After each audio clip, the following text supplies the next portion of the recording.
All right, welcome to class, everybody. So in today's lesson, we're going to start chapter 7. And chapter 6 and chapter 7 will be the chapters that are on your next test.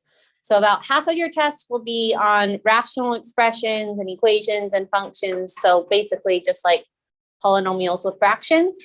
And then the other half of your test will be on radical expressions and equations and functions and things. So a radical expression is basically an expression that has square roots in it, or cube roots or fourth roots or things like that.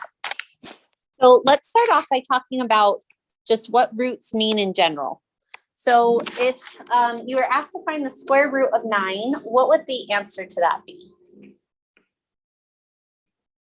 Yeah, 3, right? Because essentially what a root is asking is it's saying what times itself equals the number inside of the root. So like the square root of 9 is, the answer is 3 because 3 squared equals 9. Now a cube root is different than a square root because it's saying what times itself 3 times equals 64. So what would that answer be? Yep, because if you do 4 times 4, that's 16. If you do 16 times 4, that would give you 64. So 4 cubed equals 64, and that's why the cube root of 64 is 4. Okay, now what about the fourth root of 16? What would that be? Yep, that would be a 2 because 2 to the 4th power equals 16. So you can have any type of root, like you could have a 12th root or a 15th root or things like that. But as you can see, like even though these are, I mean, this is a relatively big number, even when you take the cube root of it, you get a pretty small number. So we don't usually do things like 12th roots and things like that because the numbers you'd be dealing with would be ginormous. So that's the basic idea of roots. And roots are like the opposite of exponents, kind of like how addition and subtraction are opposite and multiplication and division are opposite. Because you know how like if you add things together, subtraction undoes that. So if you had an exponent, a root is what would undo the exponent. So we actually can actually write roots as exponents. We won't be doing that a lot in this unit, but we will do it in future units. So like the square root of 9 could be written as 9 to the 1/2 power because roots are basically fractional exponents. So like if you wanted to rewrite this in exponent form, you could write it as 64 to the 1/3 power or 16 to the 1/4 power.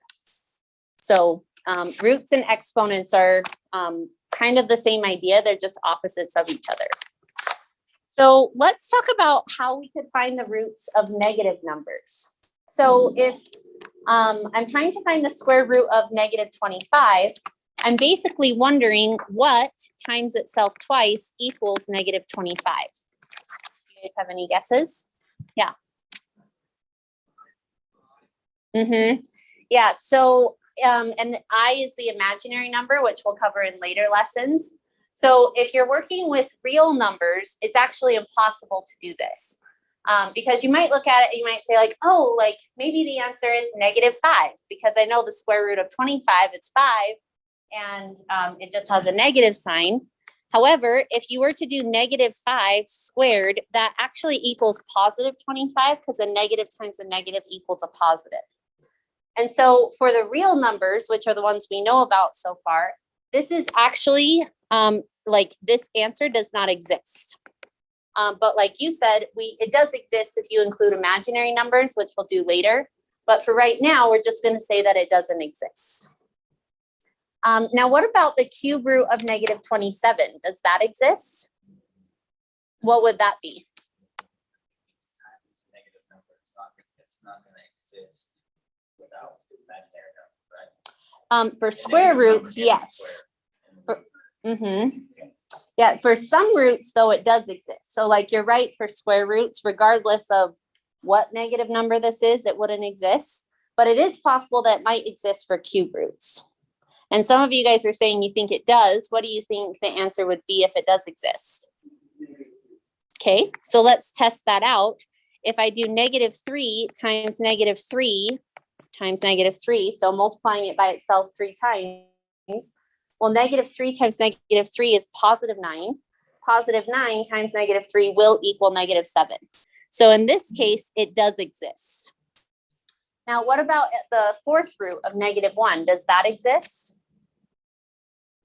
Nope, because even if you were to say like, well, maybe it equals -1. Well, -1 times itself 4 times actually equals a +1, because these two negatives will make a positive, these two negatives will make a positive, and when you multiply those together, that will give you a positive overall. So it works for the cube root, but it doesn't work for a fourth root or a square root.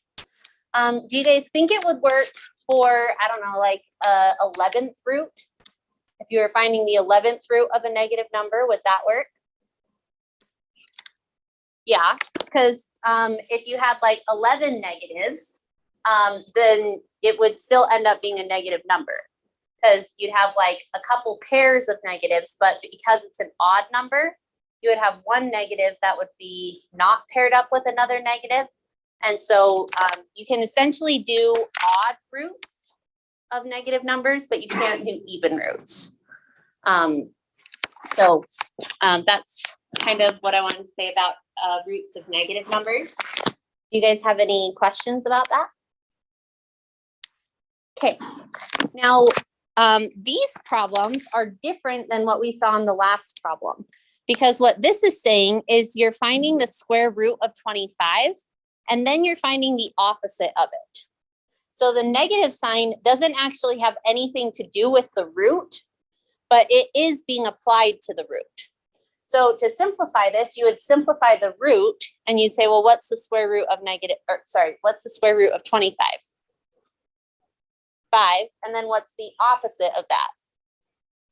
-5. So this is asking something different than what we saw on the last slide, where you have the square root of -25. Because in this case, the negative is part of the root. In this one, it's just being applied to the root after you simplify it. So this one does not exist, but this one would be -5. Does that make sense, the difference between those two? Okay, so I'm not going to go through the rest of those because it's basically the same idea. Okay, the next thing we want to look at is how can we find the square roots of decimals? So the way that I like to do square roots of decimals is I like to start off by looking at just the number piece and doing the root of just that. So what would be the square root of 49? 7. And then I need to add decimals in a way that will make it so that when I square the number that I'm going to find, that it equals the stuff under the root. So how many decimals do you think we could add before the 7 to make it square to 0.0049? Okay, so let's try that out. So if we put 2 zeros, so like this, go ahead and try that out. If you multiply that by itself twice, does it equal this number? Go ahead and try it out in your calculators. When you do 0.007, what do you get? So I'm seeing some people shaking their head, but when you square it, what does that give you?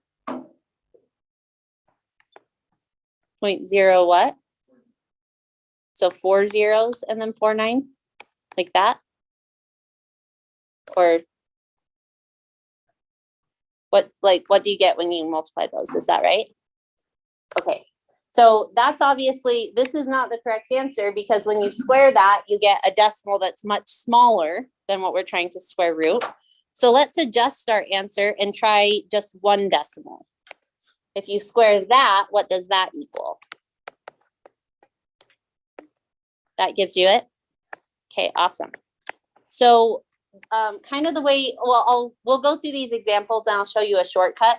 But basically you look at the square root of the number part and then you add decimals in a way that will make it so that you get this if you square it.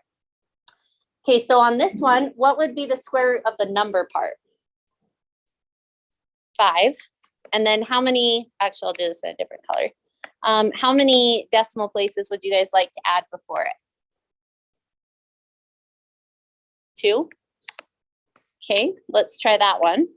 So if you do 0.005 and you multiply by itself 3 times, because this is a cube root, what does that equal?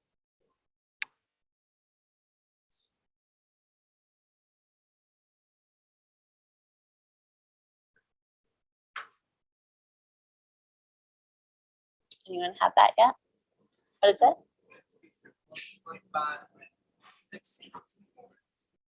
Okay, so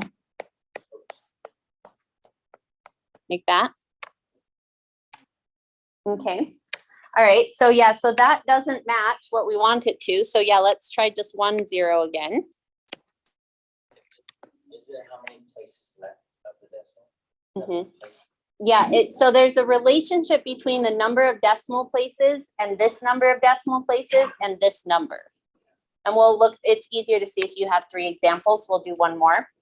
But let's try and make sure that this is the right answer. Does that work when you cube it?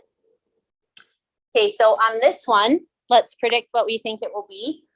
What's the 4th root of 16? 2, right? And then how many zeros do you want to put behind it? No zeros?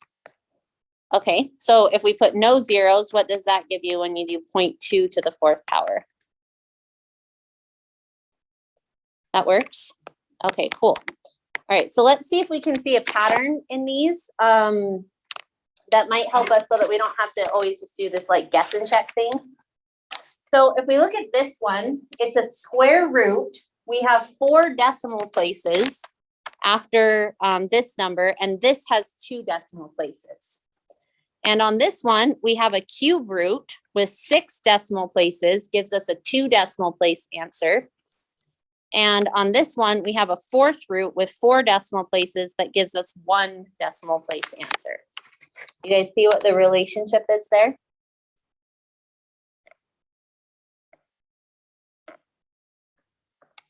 So like, I think it's easiest to see it on the cube root one. If you have 6 decimal places and you do a cube root, you're going to have 2 decimal places in your answer. Because 2 times 3, like when you multiply decimals, the decimal places are determined by how many decimal places you're multiplying by. So if you have 2 decimal places times another 2 decimal places times another 2 decimal places, that gives you 6. Yeah. It's like how like factoring out the decimal places. Yeah, that I'd never thought of it that way, but yeah, that would be a good way of thinking about it. Yeah. Yep. So essentially, like however many decimal places you have here, if you are taking the cube root, you would divide that number of decimal places by 3, and that would give you 2 decimal places. If you take 4 decimal places, divide by 4, and I hesitate to say divide by 4 because don't think that roots mean you're dividing by 4. That's like one of the most common mistakes I see, especially when I taught middle school. But in terms of the decimal places, that is what the pattern will be for the decimal places. It's not what you do for the number, like you don't do 16 divided by 4, but for the decimal places, that's how you would figure out how many decimal places there are. Okay, so any questions on what we've learned so far? All right. Okay, now this next thing is the thing we're going to use over and over and over so many times in this unit. So this is probably the most important topic for today. So it's the multiplication rule for finding roots. So if I asked you guys what the square root of 36 is, what would it be? 6. Now, the multiplication rule tells us that whenever you take the square root of something, if you can rewrite that something as things that are multiplied together, you can take the square root of those things individually. So like 36 is 4 times 9. And the multiplication rule says you can rewrite this as the square root of 4 times the square root of 9. If you simplify that, you see that that is true because the square root of 4 is 2, the square root of 9 is 3, and 2 times 3 does give us the answer we know we should get, which is 6. Now, this is not really helpful when you're solving something like this because you already know what the square root of that is. But this principle is going to be very useful throughout this entire unit.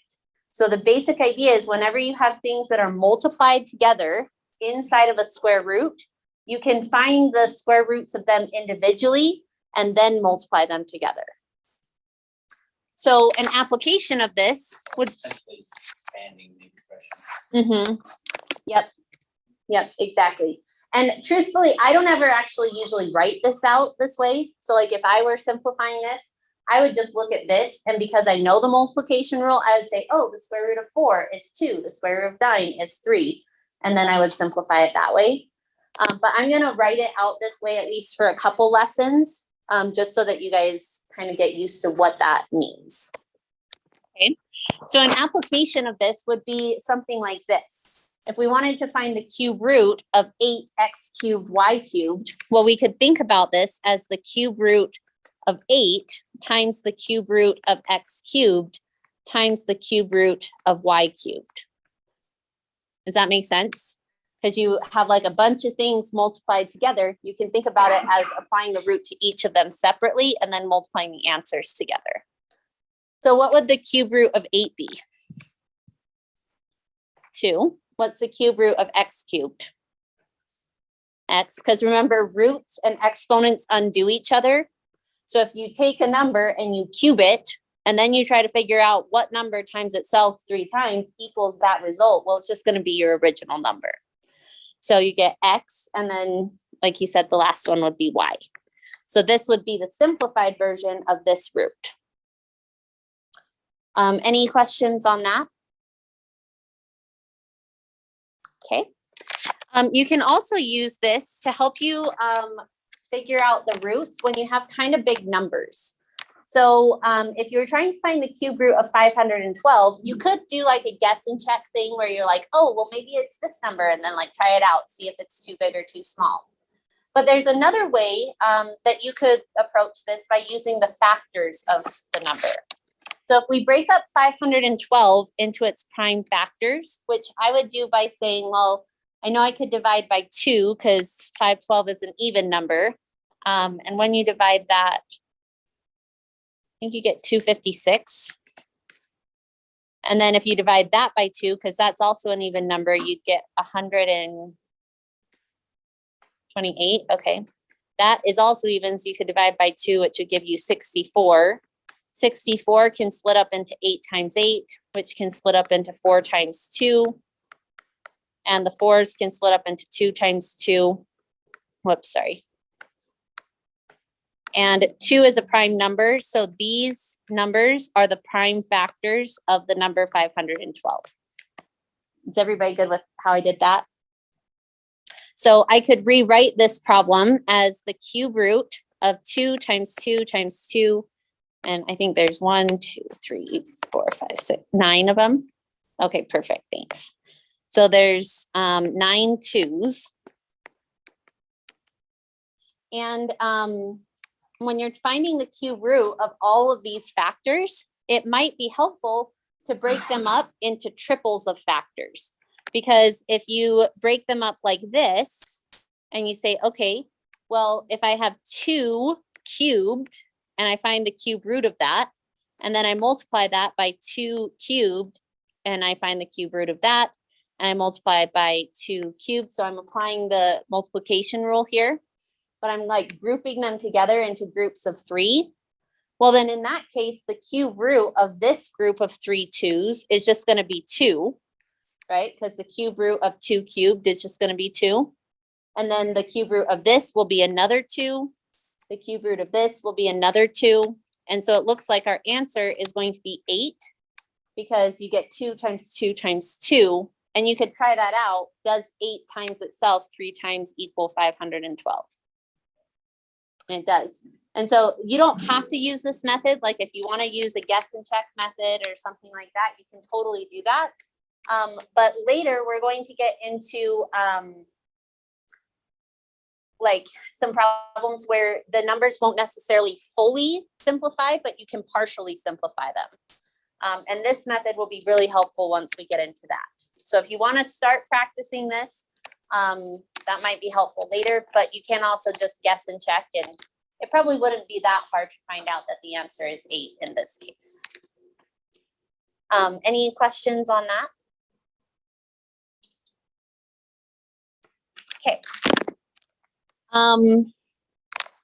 So let's try this one. So this one's kind of like that one we did 2 problems ago, but a little bit different. So on this one, we could use the multiplication rule to say that this is the, 5th root of 32 times the 5th root of x to the 15 and the 5th root of y to the 15. So what's the 5th root of 32? 2. Yep, nice job. Okay, now what about the 5th root of x to the 15th? What would it be? Sorry. Okay, so x to the 5th is 3. Okay, sorry. You guys were speaking a little bit quietly, so I couldn't hear your answers. Okay, so let's try out x to the 3rd. So if I have 3 x's and I multiply those by themselves 5 times, like x cubed times x cubed times x cubed times x cubed times x cubed, will you have a total of 15 x's? Yeah. And so essentially, and we'll talk more about the reasoning behind this, but one way you could think about it that's kind of similar to that factoring idea is you could split x to the 15th up into x to the 5th times x to the 5th times x to the 5th, because the 5th root of this will be x, the 5th root of this will be x, the 5th root of this will be x. And so you'll have 3 x's multiplied together. Does that kind of make sense how to simplify those? Okay, so then this one you could do the same thing because 15 x's could be split up into groups of 15 y's could be split up into like 5 y's, 5 y's, and 5 y's. If you take the 5th root of each of those, then you would end up with y cubed. So that's how you would simplify a problem like that one. All right, so we have a multiplication rule. We'll be using that a lot. Another one that we will use pretty often as well is the division rule, which basically says the same thing as the multiplication rule, but it's applied to division. So we could simplify this by saying, well, 100 divided by 4 is 25. So we could calculate that. And what would the answer be? 5. And another way we could calculate it is with the division rule, which says that you can split this up into the square root of 100 divided by the square root of 4. And in that case, the square root of 100 would equal 10. The square root of 4 would equal 2. But when you do 10 divided by 2, you still get the same answer. So the division rule and the multiplication rule are basically the same thing. It's just different operations. One's multiplication and one's division. But the division rule will be really helpful because on your homework, you have a couple questions where you need to find the square roots of fractions. And in this case, you wouldn't be able to simplify it by dividing these because they don't divide evenly. So in this case, the way that you would simplify this is you would think about it as the square root of 64 divided by the square root of 81, which gives you 8/9. You could try that out to make sure that makes sense, because if you do 8/9 times itself twice, well, that does equal 64 over 81, because when you multiply fractions, you multiply the top and the bottom. So the division rule is really helpful for finding the square roots of fractions, or cube roots, you could do that as well. Do you guys have any questions on that? Yeah. Yeah, if you want me to. You can totally do that. So with the division rule, basically say that you can apply this cube root to both of them. So you would think about it, and you don't always have to write this out. Like when I do this, I usually just do this part in my head. But if you do the cube root of each part, what would the cube root of 27 be? 3. And the cube root of 125 would be 5. And if you wanted to, you could try that out and see if 3/5 times itself 3 times really does equal the fraction they gave you, and it would. All right, so those are all of the concepts you need to know. And I want to go over a couple homework questions. So if you want to open up your homework, I'm going to start on question 10.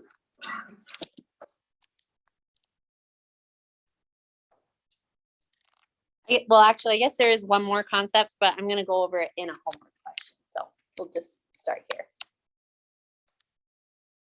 Okay, so on question 10, or at least my version of it, we have the cube root of negative 27, x to the 9th, y to the 9th. So out of all the things we've learned, so we learned how to do decimal roots, we learned how to do fraction roots, we learned the multiplication rule, and the division rule was how we did the fraction roots. Which idea would apply to this problem? Yep, the multiplication rule, because we have 3 things that are being multiplied together here. So I'm going to do the cube root of negative 27 and the cube root of x to the 9th and the cube root of y to the 9th. So what's the cube root of negative 27? Yep, negative 3, because if you do a negative times a negative, that will give you a positive 9, times another negative will give you the negative 27. So remember, you can do roots of negative numbers if they're odd roots. If they're even roots, then you would just say there's no answer. Okay, now what's the cube root of x to the 9th?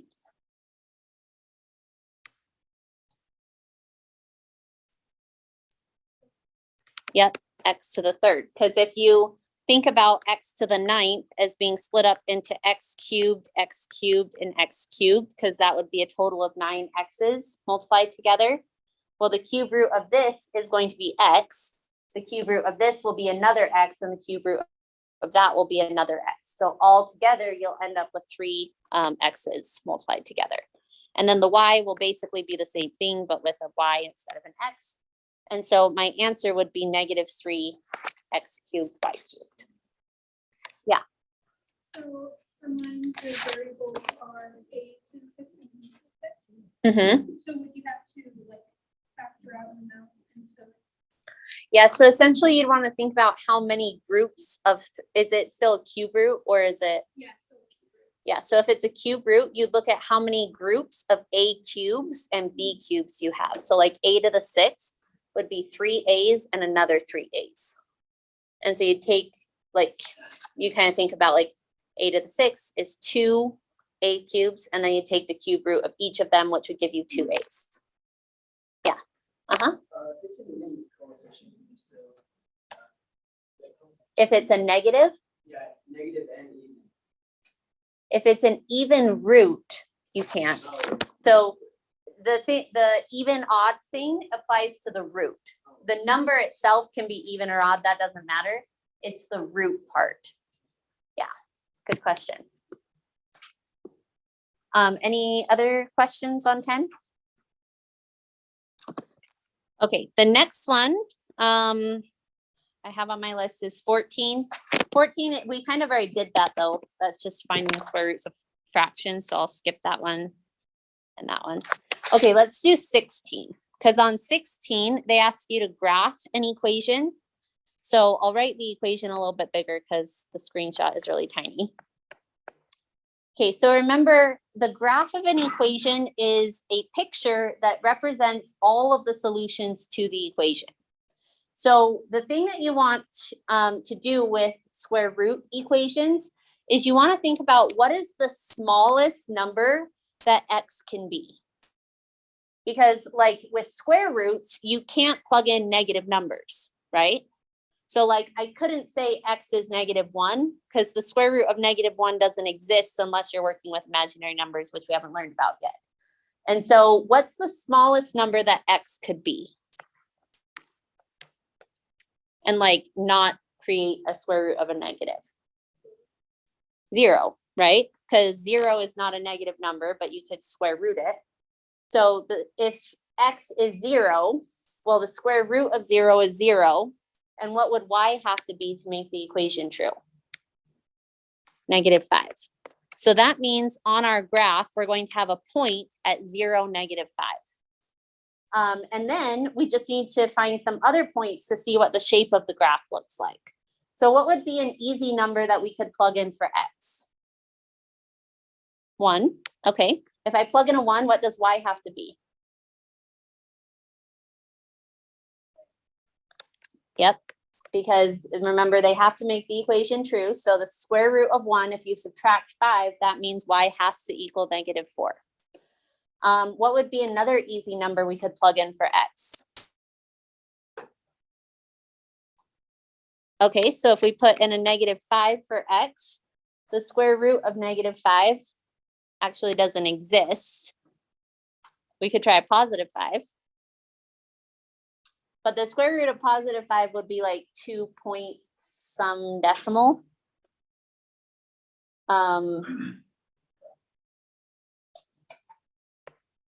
Maybe, oh, go ahead.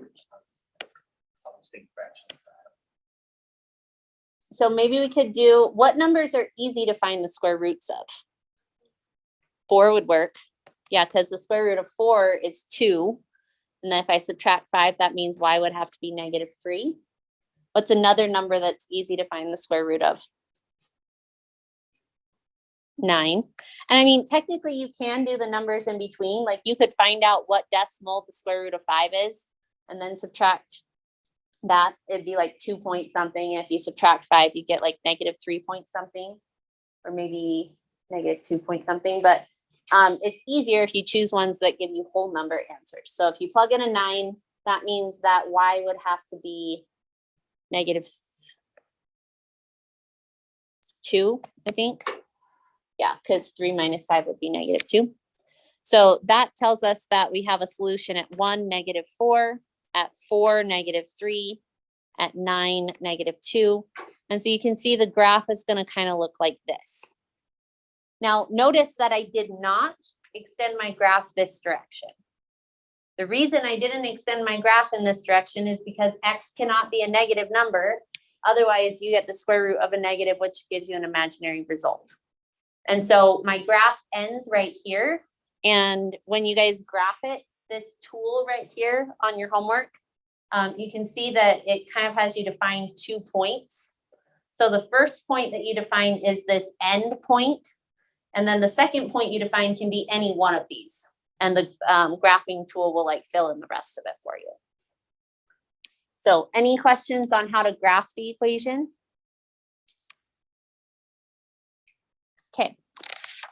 So from, I just have a Oh. question. So from 4 on down, you started using square root.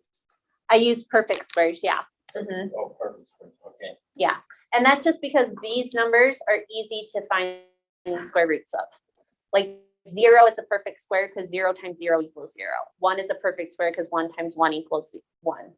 4 is a perfect square because 2 times 2 equals 4. 9 is 3 times 3. Like 16 would be the next easy one. Wow, I was only confused because then if you plug in 1 for x, then it makes -4, of course. So then you just do the math, right? So if you And then plug in a 4 for Mhm. x, it gives you a -1. If you plug in a 4 for x, it would actually give you, so the square root is only applied to x. Okay, I see. You're right, if the square root extended, then that would be right, and it wouldn't actually work then. Which actually is applicable on our next problem, so we'll look at one like that. Do you guys need more time on this one?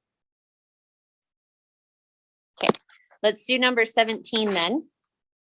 So on question 17, we're trying to find the domain of these functions.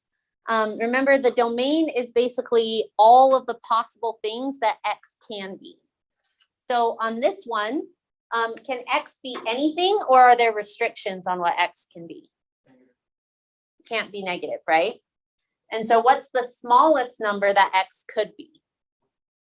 0. So that's the lower bound of my domain. And then is there an upper bound? No, because you could take the square root of 1 billion or like huge numbers, right? So the upper bound of this function is going to be infinity. You can't have your number equal infinity, so you do a round bracket around the infinity, but could it equal 0? Yeah, so I'll do a square bracket around 0. So this is kind of going back to the domain stuff we've done in several different lessons. So now let's take a look at this one.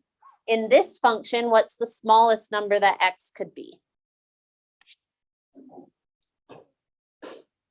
Okay, so I'm hearing some people saying 3. I think I also heard someone say 0, so let's check those out.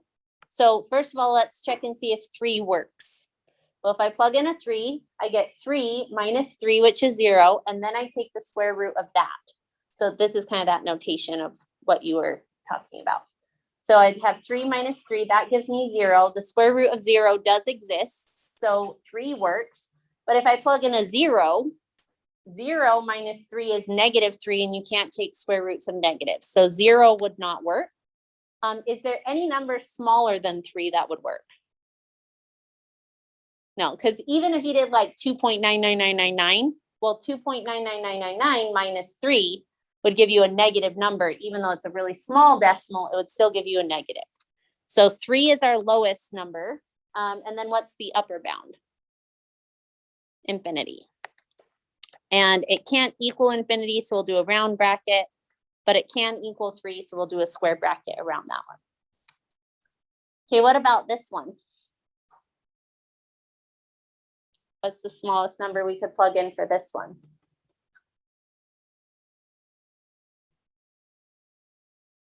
Okay, so we could plug in a 3, that would work. Because 3 plus 3 would be 6. The square root of 6 is going to give you like 2 point something. You could add 5 to it, so that would work. Did you say -3 though? Okay, and yep, -3 would work as well, because -3 plus 3 would give you 0. The square root of 0 would be 0, add 5, that's fine. And that is also the smallest number we could plug in, because if I were to plug in like -3.5, -3.5 plus 3 would give me a negative number in there. So -3 is definitely my smallest number. And then just like all of these other ones, you could plug in any number that's bigger than that. And -3 works itself. Does that make sense why the domain can be negative, even though you can't take the square root of a negative? Because it's like this negative number doesn't end up making the square root negative because you've got that +3 in there. Okay, now this last one says that we have the cube root of x plus 3. So what do you guys think the domain would be on that one?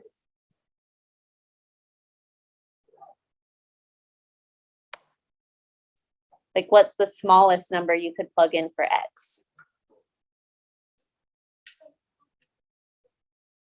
Yep, so a -3 would create a 0 again. Could we plug in any, like, what would happen if I plugged in, like, say, a -4?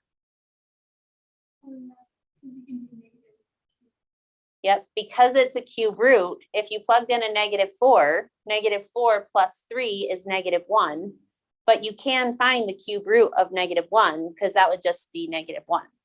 And so in this case, what would our lower bound be? Yep, we'd have -infinity up to +infinity. And if we wanted to, we could look at a graph of this function, see what this looks like. So if I open up Desmos, and I'm going to graph x plus 3 and raise this to an exponent of 1/3, because that's the same thing as doing a cube root. If we look at that, you can see that the graph does go on for infinity, like it does go on forever in both directions. Versus if you were to graph a square root, so if you do x raised to a 1/2 power, you can see that that graph, the blue one, stops at 0. Or if you were to like do like x plus 3, like we had that earlier problem, oops, x plus 3 like that, it still stops, but the place where it stops shifts over a little bit. So that's the last problem I wanted to go over on your homework. If you guys have any other questions, let me know. I can also go over any questions from chapter 6 if that would be helpful. But I'll let you guys work on your homework for the rest of class.